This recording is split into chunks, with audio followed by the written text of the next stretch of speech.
Good morning बच्चों। आज हम क्लास 10th की सोशल साइंस की वर्कशीट नंबर 25 को कंप्लीट करेंगे। बेटा ये आपके ज्योग्राफी के चैप्टर विनिर्माण उद्योग से ली गई है और इस वर्कशीट का टॉपिक भी है विनिर्माण उद्योग। तो सबसे पहले बच्चों में ये पता होना चाहिए कि विनिर्माण होता क्या है और विनिर्माण उद्योग क्या होते हैं। कच्चे पदार्थ को मूल्यवान उत्पाद में परिवर्तित कर अधिक मात्रा में वस्तुओं के उत्पादन को विनिर्माण या वस्तु निर्माण कहा जाता है।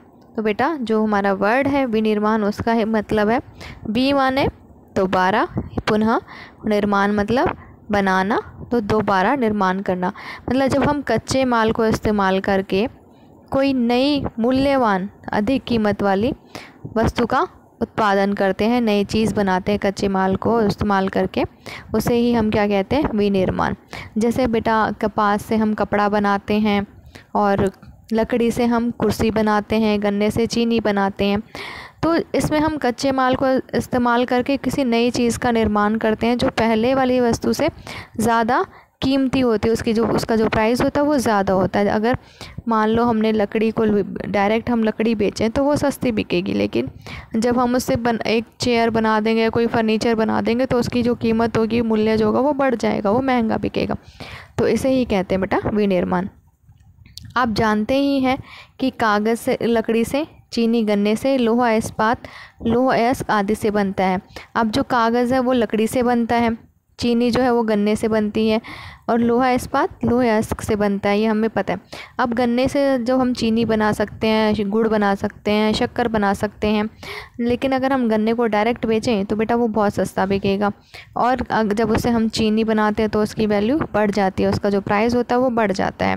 इसी तरीके से जो लोह अयस्क है उसका इतना यूज़ नहीं होता है, जब उससे हम लोहा और इस्पात जो स्टील की चीज़ें बना देते हैं, लोहे की चीज़ें बना देते हैं, तो वो ज़्यादा महंगी बिकती हैं। द्वितीय क्षेत्र के कार्यों में लगे व्यक्ति कच्चे माल को परिष्कृत और उन्नत वस्तु में बदलने में लगे होते हैं। विनिर्माण उद्योग इसी से संबंधित है। अब बेटा हमने इकोनॉमिक्स में 3 क्षेत्र हमने पढ़े, अर्थव्यवस्था के 3 क्षेत्र, पहला प्राथमिक क्षेत्र, दूसरा है द्वितीय क्षेत्र और तीसरा तृतीय क्षेत्र। बेटा पहला जो होता है वो हमारे कृषि से संबंधित है, कच्चे माल से संबंधित है। दूसरे में क्या होता है, जो हम कच्चे माल को इस्तेमाल करके कोई नई चीज़ बनाते हैं, उसमें हमारा द्वितीय क्षेत्र आ जाता है। और तृतीय क्षेत्र जिसमें हमारी सेवाएं होती हैं, सेवाएं जैसे कि परिवहन सेवा और बैंकिंग सेवा, ये इस तरह की सेवाएं। तो बेटा जो द्वितीय क्षेत्र होता है उसमें जो व्यक्ति क्या करते हैं, कच्चे माल को इस्तेमाल करके परिष्कृत और उन्नत वस्तु में बदलने में लग जाते हैं। जो कच्चा माल इस्तेमाल करके शुद्ध, परिष्कृत यानी शुद्ध, उसको शुद्ध करके और अच्छी चीज़ें बनाते हैं, उससे अच्छी क्वालिटी की चीज़ें बनाते हैं। परिष्कृत जैसे हम लोहा इस्पात के लिए लोहा अयस्क को शुद्ध करेंगे, फिर उससे बनाएंगे लोहा। इसी तरीके से अलग अलग चीज़ों को हम कच्चे माल में शुद्ध करके और फिर उसको उन्नत वस्तु में बदलते हैं। इसी को हम क्या कहते हैं, विनिर्माण उद्योग भी द्वितीय क्षेत्र से ही संबंधित है। किसी देश की आर्थिक उन्नति विनिर्माण उद्योग के विकास पर निर्भर होती है। इन उद्योगों को आर्थिक विकास की रीढ़ की हड्डी इसलिए समझा जाता है क्योंकि अब जो देश है उसकी आर्थिक उन्नति बेटा विनिर्माण उद्योग पर ज़्यादा निर्भर करती है। उस पर विकास कितना है विनिर्माण उद्योगों का, उस पर देश की आर्थिक जो उन्नति है वो डिपेंड करता है। अगर जैसे मान लो बहुत सारे उद्योग हैं किसी देश में, तो उद्योग होंगे तो रोज़गार बढ़ेगी, रोज़गार बढ़ेगी तो लोगों को जो है प्रति व्यक्ति आय भी बढ़ जाएगी, क्योंकि हर व्यक्ति को पैसा मिलेगा, कमाएंगे तो गरीबी कम हो जाएगी, तो इससे देश का भी विकास होता है। और जो उद्योग होते हैं ये विनिर्माण उद्योग, इनको आर्थिक विकास की, किसी देश के आर्थिक विकास की रीढ़ की हड्डी कहा जाता है। जैसे हम अपने शरीर में, हमारा जो शरीर है बिना रीढ़ की हड्डी के बेकार है, इसी तरीके से जो देश का विकास है वो बिना उद्योगों के, बिना विनिर्माण उद्योगों के बिल्कुल बेकार है।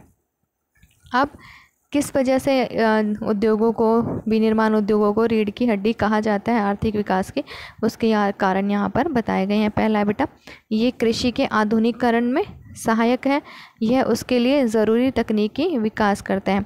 अब जो कृषि का आधुनिकीकरण है उसमें क्या होता है, कृषि के लिए हमें नए बीज चाहिए होते हैं, नए औजार चाहिए होते हैं, नई मशीनरी चाहिए होती है, ट्रैक्टर का जैसे इस्तेमाल हो गया, तो ये सब कहाँ से मिलता है हमें? विनिर्माण उद्योग से। विनिर्माण उद्योग ही नए नए औजारों को निर्माण करता है, जो कीटनाशक हैं और रासायनिक उर्वरक हैं, ये सब किससे मिलते हैं कृषि को? ये सब विनिर्माण उद्योग से मिलते हैं, जिससे हमारी कृषि जो है वो और डेवलप हो जाती है। यह देश में बेरोजगारी तथा गरीबी के खात्मे के लिए बहुत ज़रूरी होते हैं।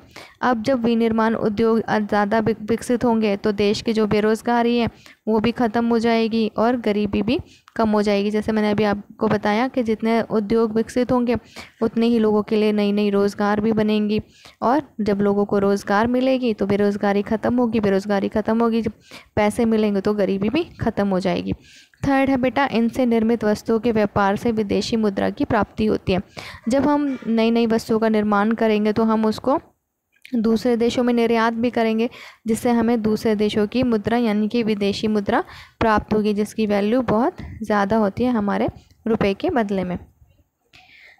वे देश ही विकसित कहलाते हैं जहाँ विनिर्माण उद्योग अधिक हैं। भारत का विकास भी औद्योगिक विकास से ही संभव है। अब बेटा जो लोग हैं, जहाँ पे जो जिस देश में ज़्यादा विनिर्माण उद्योग है वो ज़्यादा विकसित होगा। क्यों? क्योंकि विकसित होने इन उद्योगों के विकसित होने की वजह से रोज़गार ज़्यादा मिलेंगी लोगों को, और रोज़गार ज़्यादा होगी तो उनको प्रति व्यक्ति आय भी बढ़ेगी, उसमें लोगों की गरीबी भी ख़त्म होगी। तो जब गरीबी बेरोज़गारी किसी देश में नहीं होगी तो वो देश जो है ज़्यादा विकसित हो जाएगा, नए नए संसाधन डेवलप होंगे। तो इस तरह से ये विकसित देश के लिए बहुत ज़्यादा ज़रूरी है। भारत का विकास भी औद्योगिक विकास से ही संभव है। जब भारत में भी औद्योगिक विकास ज़्यादा होगा तभी भारत भी एक विकसित देश बन पाएगा। अब बेटा इसके क्वेश्चन आंसर्स को डिस्कस कर लेते हैं। हमारा फर्स्ट क्वेश्चन है बच्चों, विनिर्माण उद्योग जहां कुछ मामलों में कृषि पर निर्भर है वहीं कृषि के विकास में भी सहायक है। कैसे? अब इस क्वेश्चन में हमें बताना है जो विनिर्माण उद्योग है वो कृषि पर निर्भर है, उसी तरह से कृषि जो है वो विनिर्माण उद्योग पर निर्भर है। ये कैसे? तो इसे हम इस तरीके से लिख सकते हैं बेटा। तो हमारा आंसर होगा कृषि और विनिर्माण उद्योग दोनों एक दूसरे के पूरक हैं। दोनों जो है एक दूसरे के बिना अधूरे हैं। बहुत से उद्योग विशेषकर सूती उद्योग, चीनी उद्योग आदि अपने कच्चे माल के लिए कृषि पर निर्भर करते हैं। अब जो उद्योग हैं विनिर्माण उद्योग, जैसे सूती उद्योग हो गया, चीनी उद्योग होगा, ये जो किस पर निर्भर करते हैं? कृषि पर। जब कृषि इनको जो है कच्चा माल ही नहीं उपलब्ध कराएगी तो ये उद्योग किस तरीके से चल पाएंगे? चल ही नहीं पाएंगे। और उद्योग अपने बहुत से माल की बिक्री के लिए कृषि पर निर्भर है। अब बहुत सारे ऐसे चीज़ें होती हैं जो कृषि के लिए बनाई जाती है, जैसे पंप, प्लास्टिक पाइप, मशीनें और कृषि औजार। तो अगर इन्हें किसान नहीं खरीदेंगे तो भी जो विनिर्माण उद्योग इन चीज़ों का निर्माण करता है वो बेकार हो जाएगा। तो कृषि पर डिपेंड है विनिर्माण उद्योग। और दूसरी तरह इसी प्रकार कृषि आधुनिकीकरण के लिए कृषि यंत्र, रासायनिक खाद, उत्तम क्वालिटी के बीज, कीटनाशक आदि के लिए विनिर्माण उद्योग पर निर्भर है।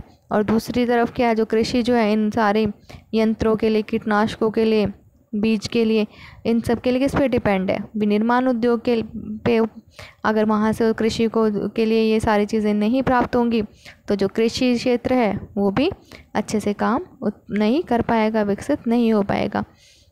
दूसरी तरफ अगर कृषि उद्योग का कच्चा माल विनिर्माण उद्योग वाले नहीं खरीदेंगे तो उनका जो कच्चा माल है वो क्या होगा? वेस्ट हो जाएगा इतना सारा। तो इस तरह से ये दोनों ही कृषि और विनिर्माण उद्योग एक दूसरे पर निर्भर है और एक दूसरे के पूरक है। सेकंड क्वेश्चन है बेटा हमारा, विनिर्माण उद्योग को क्यों आर्थिक विकास की रीढ़ कहा जाता है?